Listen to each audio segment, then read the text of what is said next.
Sultan of Sokoto-led group JNI blames United Nations, Arab League, Western world for protracted Israeli-Palestinian crisis. Can you imagine? So Sultan of Sokoto has a group he's leading and is trying to blame United Nations, can you imagine, and blame Arab League, Western world for protracted Israeli-Palestinian crisis. When the Palestinians have actually been looking for trouble in that area, nobody's saying it.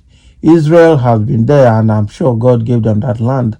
They just can't push them away. Okay? But for this last fight that they're in now, it was Palestinians that started it.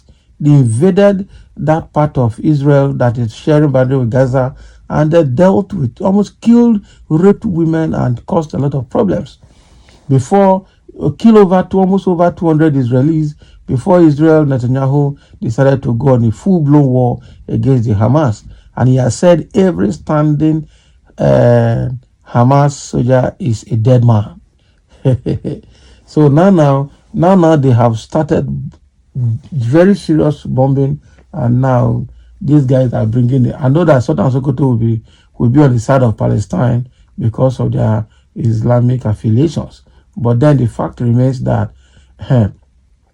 it will take the whole world, the United Nations, to go and find a lasting solution to that problem, that land grabbing, or whoever that's grabbing the land. Is it Israel or is it Palestine that is grabbing the land? Now, wow.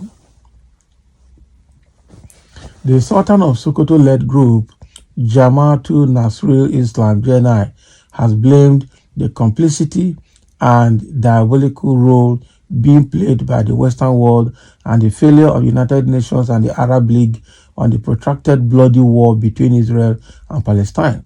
JNI is under the leadership of the Sultan of Sokoto, Alhaji Muhammad Saad Abubakar, the spiritual leader of Muslims in Nigeria. The JNI, which said this in a statement issued on Thursday by its Secretary General, Professor Khalid Abubakar Aliyu, said before Saturday's Hamas surprise attack on Israel, over 300 defenseless Palestinians have been killed in the West Bank since January this year. Aliyu said this clearly debunks any futile attempts by the Israeli backers, especially the United States of America, to justify the bloodletting in the besieged Gaza Strip, adding that the ongoing attempt by the Western leaders and their acolytes to change the truth narratives through their highly biased media is rather unfortunate and a crime against humankind. Aliyu, who gave a narrative of the origin and cause of the Israeli-Palestinian war, lamented the Israeli attack on the Al-Aqsa Mosque, which according to him is the third sanctified site after Mecca and Medina. So according to him, Quran 7 verse 1 explains more on the relevance of the mosque to the Muslims. He stated, "We firmly believe in the universal principle that truth always triumphs over falsehood, no matter how long it takes, and in order to put a stop to the ongoing pogrom, the protracted conflict in the Gaza Strip must come to an end for the sake of human global peace." Aliyu explained that Gaza, a small territory on the eastern coast of the Mediterranean, which has become a focal point of the conflict, came under Egyptian administration after the 1948 Arab-Israeli War and was occupied by Israel during the 1967 Six-Day War. Can you imagine? He said the roots of the conflict could be traced to the infamous Balfour Declaration and the Sykes-Picot Agreement in the late 19th centuries, which paved the way for the establishment of a racist Jewish state and mass expulsion of Arab Palestinians, which reached its climax after the end of the Second World War and the declaration of the State of Israel in 1947. Freedom lovers and justice seekers seeking people of the world should know that a census conducted in 1916 in Palestine shows that the Jews were about 90,000 while the Palestinians were almost 700,000. Okay, but as a result of the partition of Palestine in 1948 by the United Nations, tens of thousands of Palestinians were expelled and replaced by illegal Jewish immigrants from the former Soviet Union and other Eastern Europe countries. Successive Arab-Israeli wars from 1948, 1967, and 1973 had not helped in the liberation of the occupied territories, only rather it unfortunately exacerbated the sufferings of the Palestinians and continues land grabbing in the West Bank and East Jerusalem.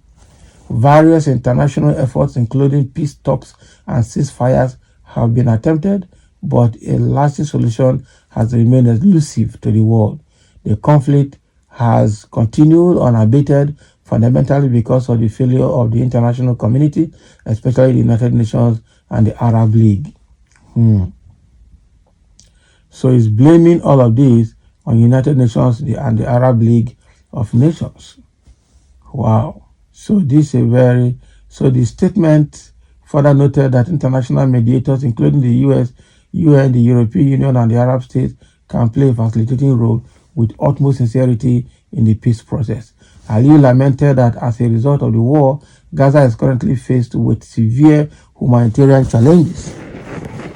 Okay, as a result of more than 1.5 decades of suffocating blockade imposed by the Zionist occupiers of Palestine and their ally Egypt, which has equally maintained stricter inhuman restriction of the flow of goods and people.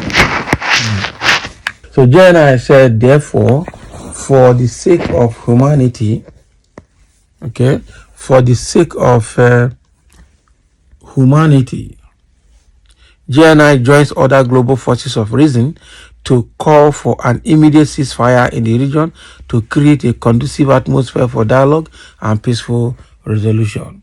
The continued violence and loss of innocent lives serves only to escalate tension and deepen the sufferings of the people. In this regard, the United States of America, as the most active role player in the Israel-Palestinian conflict, is called upon to exercise restraint, have a rethink on its unconditional support for the continued occupation of the Palestinian land. The U.S. should wake up from its slumber and recognize the reality of the unfolding multipolar order and potential escalation of the ongoing conflict to not only a regional conflict but a global war. The world would know that this is not a war between Jewish and Muslims, but a conflict between an oppressor and the oppressed. Palestinian people consist of both Muslims and Christians, and they deserve the sympathy of all people who truly believe in the sanctity of human life and dignity. Furthermore, we implore the ultra-right-wing Israeli government to respect the numerous resolutions put forth by the international community, which seek to end this crisis and establish a just and lasting peace, particularly that a two-state solution for both conflict entities have been on the peace table, and adherence to these resolutions is a crucial step towards the resolution of this long-standing conflict. Both parties must be willing to engage in meaningful dialogue with no strings attached. So that is what Sultan Sokoto is saying now, trying to talk to them for them to cease fire, and calling on United States as the most active player in the process to wake up from slumber and find a lasting solution to them. Those people, the Palestinians, have both Muslims and Christians, so it's not a war between the Jewish and the Muslims. It is a war between the oppressor and the oppressed. That is what this guy is trying to say. Okay, it's that war. Only God knows when it will end. That is the truth. And some people are already making comment here. Somebody says Sultan of Sokoto should tell us how Deborah Samuel was killed. Exactly. Because these Muslims too, they have very violent approach to things in their life, and that is why Jewish guys are just defending themselves. If not, they wanted to overrun and wipe them from map, and they refused. If not that they are also strong on their own and God is helping them, probably they would have been wiped off the map by now. Israel has right to protect themselves, and Sultan should understand the state of Israel is above mere religious conspiracy. God bless and protect Israel. The nation is like a mighty lion. When it is sleeping, no one dare wake it up. Whoever blesses Israel will be blessed, and whoever curses Israel will be cursed. Now, not be smart, you know. May Allah save your people. We stand with Muslims, Ummah from Nigeria. Palestine must prevail. Ox must fail. Now, wow. It's a religious war already. Sultan did not protect Deborah, and he's talking about another person, Abi. Brothers fighting for brothers, watching from Sudan of Chicago. Can you imagine? May Almighty Allah SWT continue to bless, guide, and protect His chosen people, okay, Israel.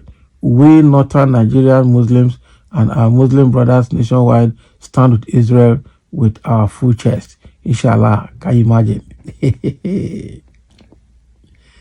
Sultan should explain to us why Deborah was killed. He has not explained that to us, but he's talking about Palestine.